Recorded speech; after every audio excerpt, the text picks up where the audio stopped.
એવું માનવામાં આવે છે કે નખ કાપવાનો યોગ્ય સમય અને દિવસ આપણા જીવન પર ઊંડી અસર કરી શકે છે। યોગ્ય દિવસે નખ કાપવાથી વ્યક્તિનું સ્વાસ્થ્ય, સંપત્તિ અને માનસિક શાંતિમાં વધારો થઈ શકે છે, જ્યારે ખોટા દિવસે તે કરવાથી નકારાત્મક અસરો થઈ શકે છે। પ્રાચીન સમયમાં સૂર્યાસ્ત પછી અથવા રાત્રે નખ કાપવાની મનાઈ હતી। આ ફક્ત અંધારા અથવા ઈજાના ભયના કારણે જ નહોતું, પરંતુ તેને અશુભ પણ માનવામાં આવતું હતું। ચાલો જાણીએ કે કેમ રાત્રે નખ ન કાપવા જોઈએ અને શું છે તેની પાછળનું કારણ। એવું કહેવામાં આવે છે કે રાત્રે નખ ન કાપવા જોઈએ। ધર્મ અને જ્યોતિષશાસ્ત્ર અનુસાર સૂર્યાસ્ત પછી નખ કાપવાને અશુભ માનવામાં આવે છે। આમ કરવાથી ઘરમાં ધન ટકશે નહીં અને દેવી લક્ષ્મી ક્રોધિત થઈ શકે છે। પ્રાચીન સમયમાં ઝાંખા પ્રકાશના કારણે ઈજા થવાનો ભય રહેતો હતો, તેથી રાત્રે નખ કાપવાનું ટાળવું વધુ સારું માનવામાં આવતું હતું। સોમવાર નખ કાપવા માટે શુભ માનવામાં આવે છે। તે મનને શાંત કરે છે અને માનસિક તણાવ ઘટાડે છે। આ દિવસ ભગવાન શિવ અને ચંદ્ર સાથે સંકળાયેલ છે। મંગળવાર, કેટલીક માન્યતાઓ અનુસાર આ દિવસે નખ કાપવાથી દેવું ઘટી શકે છે। જો કે ભગવાન હનુમાનનું વ્રત રાખનારાઓને આ દિવસ ટાળવાની સલાહ આપવામાં આવે છે। બુધવાર, નખ કાપવા માટે બુધવાર ખૂબ જ શુભ દિવસ માનવામાં આવે છે। તે નાણાકીય લાભ, વ્યવસાયિક વૃદ્ધિ અને કારકિર્દીમાં પ્રગતિ લાવે છે। ગુરુવારે નખ કાપવાથી આધ્યાત્મિક ગુણોમાં વધારો થાય છે, જ્ઞાનમાં વધારો થાય છે અને સકારાત્મક વિચારસરણીમાં પણ વધારો થાય છે।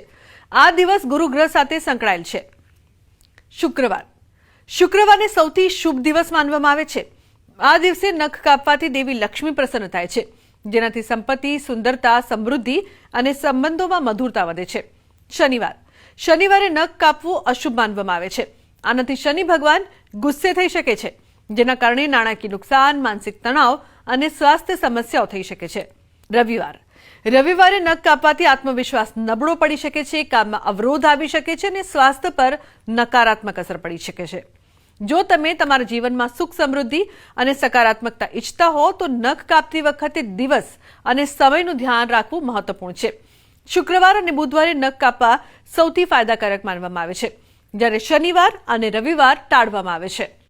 ધર્મશાસ્ત્રમાં અને જ્યોતિષશાસ્ત્રમાં નખ કાપવાનો વિશેષ કરીને સારો સમયની વાત કરેલી છે। જ્યારે પ્રાચીન કાળ હતો, લાઇટોની વ્યવસ્થા ન હતી, એ સમયે વિશેષ ભાર આપવામાં આવતો હતો કે સૂર્યાસ્ત પછી નખ કાપવા ન જોઈએ। શાસ્ત્રમાં એવું પણ લખ્યું છે કે કયો વાર શ્રેષ્ઠ છે, તો સામાન્ય રીતે શનિવાર અને રવિવાર, અને જે હનુમાનજીની વધુ ભક્તિ કરે છે એમની માટે મંગળવાર એ અશુભ માનવામાં આવે છે। જો આપણે સોમવારે નખને કાત્યાયની કરીએ તો ભગવાન શિવની કૃપા પ્રાપ્ત થાય અને ચંદ્ર થકી મન મજબૂત બને છે। મંગળવાર માત્ર હનુમાન ભક્તો સિવાય બધા લોકો કાપે તો કહેવાય છે કે મંગળની કૃપા અને હનુમાનજીની પરમ અનુકંપા રહે છે। જ્યારે બુધવારની વાત કરીએ તો બુધવારે પણ શ્રેષ્ઠ છે। તમે રાજકુંવર જેવા લાગી શકો છો અને નખને કાપી શકો છો। ગુરુવાર જ્ઞાન પ્રાપ્તિ હેતુ માટે શ્રેષ્ઠ। શુક્રવાર તો માં લક્ષ્મીની વિશેષ કૃપા અને સુંદરતાનું પ્રતીક છે, માટે શુક્રવારે તો અવશ્ય નખ કાપવા જોઈએ। શનિવાર એ સારો દિવસ નથી। શનિ એટલે શાંત, ધીરે ધીરે ચાલવા વાળો દિવસ છે, શાંત છે, શનૈ છે, તો અવશ્ય આ દિવસને આપણે ત્યાગવો જોઈએ। જ્યારે રવિવાર છે તો રવિવારે પણ સૂર્યનો દિવસ છે અને હેતુથી જ્યોતિષશાસ્ત્રમાં ક્યાંક ને ક્યાંક રવિવારે પણ નખ કાપવાની મનાઈ બતાવેલી છે। તો આજના અમારા આ અહેવાલમાં બસ આટલું। ફરી મળીશું એક નવી અને મહત્વપૂર્ણ જાણકારીની સાથે, પરંતુ નખ કાપવાને લઈને આ ખૂબ જ મહત્વની જાણકારીનો વિડીયો આપ વધુમાં વધુ લાઇક કરો અને શેર પણ કરો, જેથી બીજા લોકો સુધી પણ આ જાણકારી પહોંચી શકે। નમસ્કાર।